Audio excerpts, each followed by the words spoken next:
Hey, what's up, kabayan? Magandang gabi po. Crossover RN ng Usapang Pangkalusugan. Ngayon ay mag-iimbita ako sa inyo para sa incoming YouTube live natin bukas, alas 10 ng gabi, dito sa Gulf area na oras po. Ang pamagat o titulo ng ating pag-usapan is Fasting for a Better You. Napag-usapan namin to sa group chat lang. Marami-rami na rin po tayo sa community natin sa Usapang Pangkalusugan.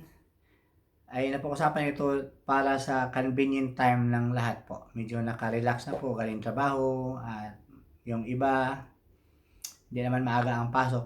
Mga 45 minutes lang to 1 hour ang pag-usap-usap natin tungkol sa ating mga kalusugan. So once again, nag-iimbita ako sa inyo bukas alas 10 ng gabi, Fasting for a Better You. Ito ay isang holistic na approach na nagsasaad ng pag-aayuno or fasting.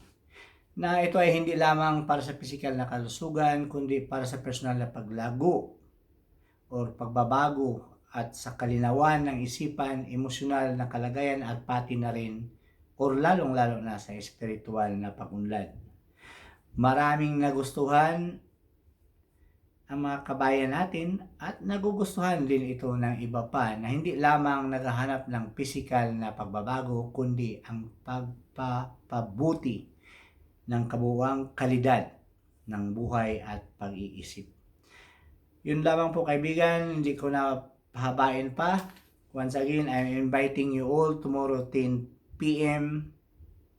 the same station po. Usapang Pangkalusugan, Crossover RN. Bye-bye for now. God bless and ingat-ingat po lagi. Have a safe day with the whole family. Thank you po.